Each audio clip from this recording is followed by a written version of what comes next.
안녕하세요. SDTM이라는 게 있습니다. 이번 시간에는 SDTM이 무엇인지 살펴보고 이게 도입이 돼서 왜 심사가 빨라졌는지를 살펴보도록 하겠습니다. 자, 영어로는 Study Data Tabulation Model이라고 적혀 있는데요. 여기 tabulation이 뭔지 보고 오겠습니다. 그래서 테이블이라고 하죠. 우리가 테이블. 그래서 도표 작성. 그래서 일반적으로 도표 테이블을 작성하는 것을 tabulation이라고 합니다. 그래서 우리가 이제 도표 테이블을 작성하는 이유는 이제 조사를 하면은 이제 자료가 나오죠.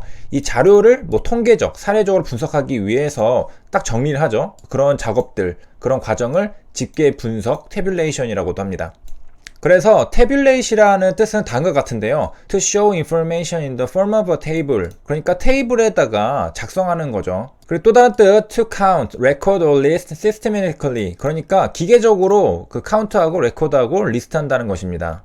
그래서 구글에서 이제 tabulation이라고 검색을 하면 이렇게 테이블들이 많이 나오는 것을 알 수 있습니다. 그러니까 이런 작업을 하는 거예요. 자, 그럼 다시 돌아와서 SDTM은 뭐냐? tabulation 모델입니다. 모델인데 뭐냐면은 standard structure라고 적혀 있으니까 표준 모형이라고 보면 되겠습니다. 그러니까 표준이라는 것은 어떤 규격을 정해서 거기에 맞춰서 서류를 작성해서 제출해라 라는 의미가 되겠습니다. 그러니까 이제 심사를 하려면은 데이터들을 제출해야 되는데 그 데이터들을 이 도표, 테이블에다가 작성을 해서 제출을 하겠죠. 그럴 때 표준 스트럭처가 주어지는 것입니다. 자, 이 SDTM은 좀 이제 특별한데요. 어디다 쓰는 거냐? Human Clinical Trial Study. 자, 그리고 Non-Clinical Study. 그러니까 임상, 비임상 시험에 대한 자료 데이터들을 테이블에 잘 정리하는 표준을 정해줬다는 겁니다. 그럼 요거 누구한테 제출할까요? 여기 있죠. FDA가 적혀 있습니다. FDA 같은 규제 기관에게 서미션 할 때 제출을 하는 형식이 SDTM이라는 것입니다. 자, 그러면은 SDTM은 뭐냐?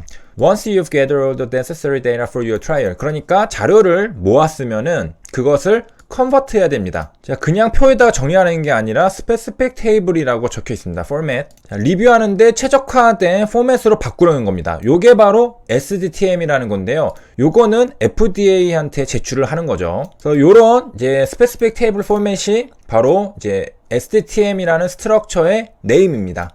그럼 여기서 이제 한 가지 의문점이 해결될 수 있겠죠. 임상시험이 끝났으면은 뭐 그렇게 오래 걸리나 라고 할 수 있겠지만은 요런 그 표준에 맞춰서 또 데이터를 표에 정리를 해야 됩니다. 그래, 이 과정에서도 FDA랑 이제 많은 이야기들을 하겠죠. 그래서 FDA 자신들의 이런 표준에 맞게 딱 맞춰서 제출해야 되기 때문에 뭐 NDA 신청을 뭐 밥 먹듯이 하는 글로벌 제약회사들은 이런 시스템이 굉장히 잘 돼 있겠지만은 그 HLB 같이 지금 이제 시가총액은 크지만은 신생 기업이라고 볼 수 있겠죠. 처음 NDA 신청을 하는 회사들은 이런 시스템을 잘 모르겠죠. 그러니까 이제 뭐 이런 테이블을 작성하는데도 여러 가지 어려움을 겪고 있을 거라고 생각을 하고요. 미국 같은 경우에는 지금 그 질병으로 인해서 업무가 또 원활하지 않다고 하니까.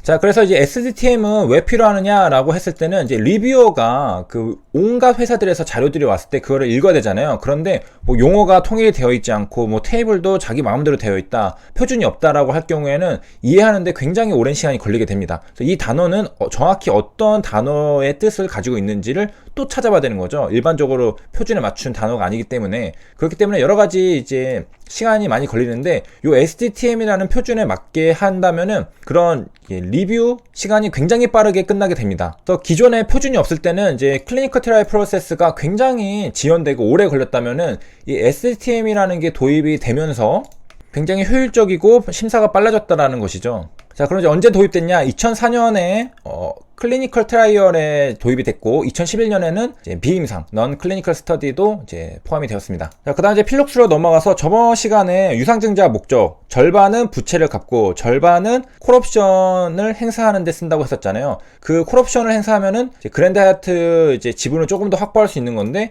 여기 제목에 보면은 서울 호텔 100% 푸는다라고 나와 있는데 어떤 내용인지 보도록 하겠습니다. 내려가서 이제 보면요. 그 서울 미라마 인수에 본격적으로 나선다라고 합니다. 요게 바로 이제 서울에 있는 그랜드 하얏트 호텔을 이제 소유한 이제 곳인데요. 이제 필록스는 이제 지분 100% 확보가 최종 목표라고 합니다. 그래서 2023년 2월까지 인수를 마무리 지은다고 하는데요. 이제 저번에 봤던 부채 670억 원 쓰고 탑업인 증권 인수 604억 원, 요게 콜옵션 매입입니다. 그래서 콜옵션을 이제 사들입니다. 그러면은 이 필록스가 바로 이 PEF 지분을 확보하게 되는 건데 이 PEF가 바로 요 그랜드 하얏트 호텔을 가지고 있기 때문에 PF 지분을 확보하면 호텔을 소유하게 되는 것입니다. 그래서 필룩스는 이번에 이제 사업 다각화, 신사업 추진, 바이오도 하고 있죠. 그래서 수익성 개선에 본격적으로 나선다고 하는데 호텔 사업이 그 중에 이제 핵심이라고 합니다. 그래서 이제 그랜드 하얏트 서울 호텔 인수 축하의 밤 행사에서 한옥은 필룩스 대표가 그랜드 하얏트 호텔 지분 인수를 통해 글로벌 기업으로 도약하겠다라고 밝혔습니다. 그래서 이제 PF 지분을 인수한 다음에는 본격적인 호텔 운영 및 호텔 부대 시설 개발 사업을 진행할 예정. 2010년 2월 17일에도 이제 기사가 나왔는데 이 하얏트 지분은 2019년에 취득했다고 나왔죠. 400억 PF 지분. 그 뒤로도 계속해서 추가로 지분을 취득하려는 모습들을 보여주고 있습니다. 그래서 조명, 바이오, 이번에는 부동산 개발까지라는 기사가 또 나왔었습니다.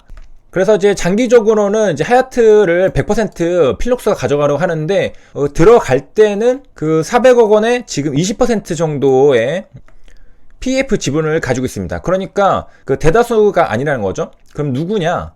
인마크 자산운용사가 34%, 인마크 235 펀드가 30%, 이 둘을 합치면 60%가 되죠. 필룩스는 20%였습니다. 요 인마크 제1호에 관련해서. 자, 그렇기 때문에 매물로 나온 하얏트 서울을 인수한 것은 홍콩계 사모펀드인 PAG, 인마크 자산운용 컨소시엄이라고 이름이 나왔죠. 필룩스가 아니라. 왜냐면 필룩스는 지금 20%밖에 안 가지고 있으니까. 그래서 요게 인수 가격이 5천억 원대였는데요. 요 당시에 인수 주체는 인마크 운영에 인마크 PE라고 적혀 있습니다. 자, 이게 상황이 지금 어떻게 돌아가는 거냐? 지금 필룩스가 콜옵션을 행사한다고 했었잖아요. 여기 AR3 홀리데이가 가지고 있는 거랑 인마크 자산운용사가 가지고 있는 것을 이제 취득한다고 했었잖아요. 그러면 이제 그 100%가 안 되잖아요. 여기 235 펀드도 있는데, 그런데 인마크 235 펀드 투자자가 사실상 삼본전자 62%, 장원테크 20%, EXT 17% 이렇게 있는데 요 사실상 다 같은 팀입니다. 먼저 이제 필룩스의 최대 주주가 삼본전자이고요.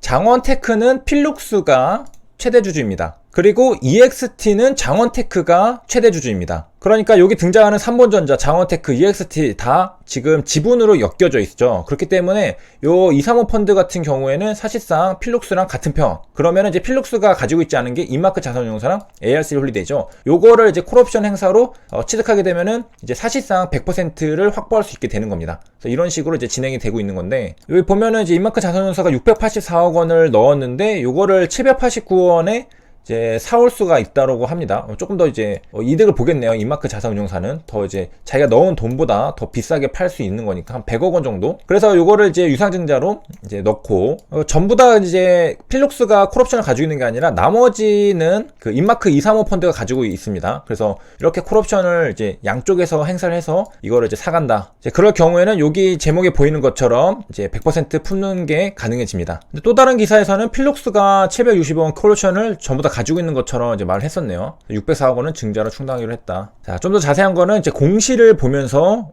깊게 들어가 보도록 하겠습니다. 여기까지 시청해주셔서 감사합니다.